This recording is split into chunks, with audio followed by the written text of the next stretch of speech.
सुना है यहाँ का चाइनीज खाना काफी मशहूर है, तो मैं आज जी भर कर खाऊंगा। आरव ने मुस्कुराते हुए कहा। नमन ने भी मजाकिया अंदाज में जवाब दिया, अच्छा तो मैं आज इटालियन पर टूट पड़ूंगा। बहुत दिन हो गए, आज पेट भर कर खाऊंगा। नमन की बात सुनकर आरव हल्की से हंसा और बोला, मैं भी। वो दोनों मान्या के स्कूल टीचर के सामने बैठी थी। नमन आज असामान्य रूप से चुप और नर्वस था।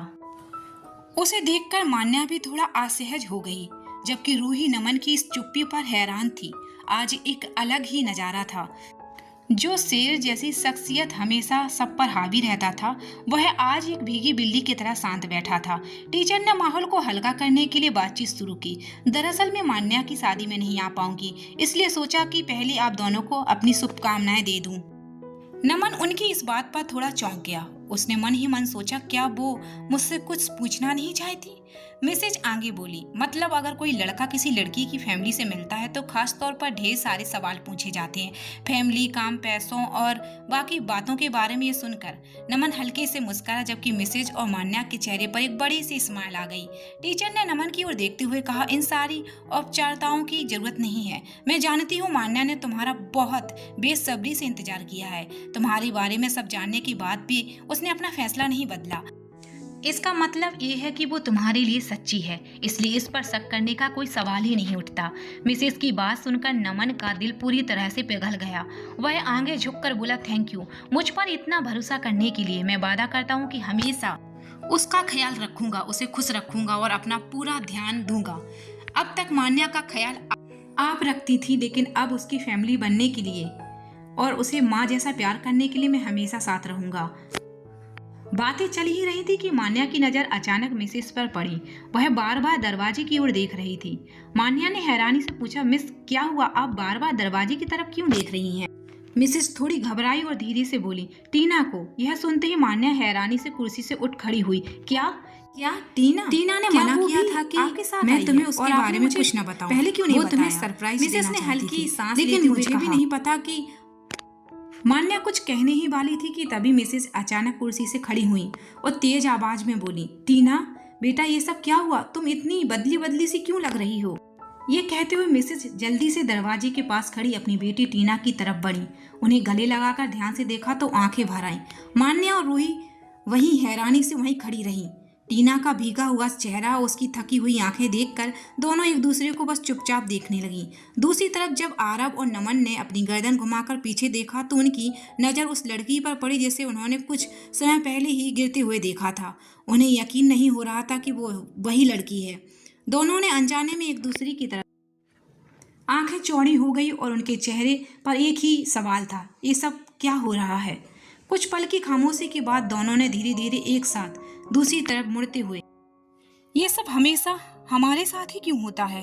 आरव और नमन के दिमाग पर जैसे ताला लग गया था। जो हो चुका था उसे ना मिटाया जा सकता था ना भुलाया। वे बस एक दूसरे की तरफ देखकर चुपचाप बैठे रहे, जैसे शब्द भी कहीं गुम हो गए हों। उधर दूसरी तरफ टीना का चेहरा सख्त था। मान्या और रूही दोनों चुपचाप खड़ी थीं, जबकि टीना की मम्मी एक्सप्लेनर मोड़ पर जा चुकी थी। उन्होंने टीना की तरफ देखकर कहा, किसने किया तुम्हारे साथ यह? मुझे बताओ, मैं अभी सबको सबक सिखाऊंगी। ये सुनकर सबके चेहरे पर खामोशी छा गई। टीना की मम्मी ने अपना फोन निकाला और बोली, मुझे पुलिस को कॉल करना पड़ेगा ताकि वो सबक सिखा सके। पुलिस? ये शब्द सुनते ही आरव और नमन की सांसें अटक गईं। दोनों ने एक दूसरे की तरफ डर भरी नजरों में देखा। नमन की आवाज कांपती हुई निकली, नहीं, पुलिस को मत बुलाइए प्लीज, इससे पहले कि कोई और कुछ कह पाता। टीना ने तेजी से आरव और नमन की तरफ कदम बढ़ाए और बोली, तुम दोनों यहाँ? इन्हीं की वजह से तो मेरा हाल है। इतना सुनते ही रूही और मान्या के चेहरे पर हैरानी छा गई। उनकी नजरें आरव और नमन पर टिक गईं, जो सामने खड़े बस एक दूसरे का चेहरा देख रहे थे। नमन और आरव दोनों चुपचाप थे। कुछ कहने की बजाय वे टीना से माफी मांगना चाहते थे, लेकिन टीना के चेहरे पर गुस्से और सख्ती का मिश्रण था। उसे देखते ही आरव की धड़कनें तेज हो गईं।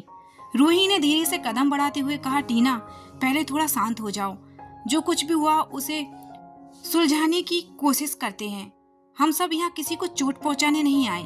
टीना की आंखों में अब भी नाराजगी थी, लेकिन मान्या की शांत आवाज ने माहौल को थोड़ा ठंडा कर दिया। मान्या ने आगे बढ़ते हुए कहा, देखो टीना, हम यहाँ कोई झगड़ा करने नहीं आए हैं। तुम्हें जो भी तकलीफ हुई है उसके लिए हम माफी मांगने आए हैं और जो गलतफहमियां हैं उन्हें आज यहीं खत्म कर देते हैं।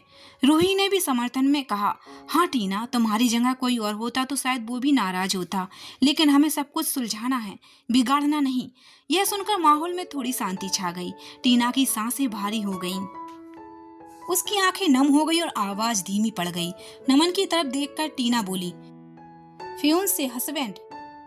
टीना की आवाज में हैरानी साफ झलक रही थी। नमन ने हल्की सांस लेकर कहा, टीना, जो कुछ भी उसके लिए हम बहुत शर्मिंदा हैं। हमारा इरादा कभी भी तुम्हें चोट पहुंचाने का नहीं था, हम बस गलतफहमी में उलझ गए थे। टीना की आंखों में अब भी आक्रोश था। उसने सबको इशारे से बैठने को कहा और कुर्सी पर बैठकर बोली, ये सारी बातें खड़े होकर नहीं, आराम से बैठकर सुलझानी होगी। इतनी बड़ी बात है और हम यूं ही हवा में बहस नहीं कर सकते। सब चुपचाप अपनी अपनी कुर्सियों पर बैठ गए। कमरे में सन्नाटा छा गया था। एक तरफ आरब और नमन थे जिनके पास कहने के लिए कुछ था नहीं, लेकिन बोलने की हिम्मत नहीं जुटा पा रहे थे। दूसरी तरफ टीना थी जिसकी नजरों में अभी नाराजगी साफ झलक रही थी। रूही ने माहौल को हल्का करने के लिए कहा, देखो टीना, हमें मालूम है कि तुम्हारे लिए ये सब आसान नहीं, लेकिन अगर हम बैठकर ठीक से बात नहीं करेंगे तो ये गलतफहमियां कभी खत्म नहीं होंगी। टीना ने गहरी सांस ली और धीरे से बोली, जो कुछ हुआ उसमें कहीं न कहीं मेरी भी गलती है, इसलिए कोई बात नहीं। रूही ने समझते हुए नमन और आरब को कार में बैठकर इंतजार करने का इशारा किया। टीना को थोड़ा समय देना जरूरी था, लेकिन कार तक पहुंचते ही दोनों के बीच बहस शुरू हो गई। नमन ने गुस्से में कहा, ये सब तुम्हारी वजह से हुआ है, हर समय किसी से लड़ना, उलझना, ताना मारना।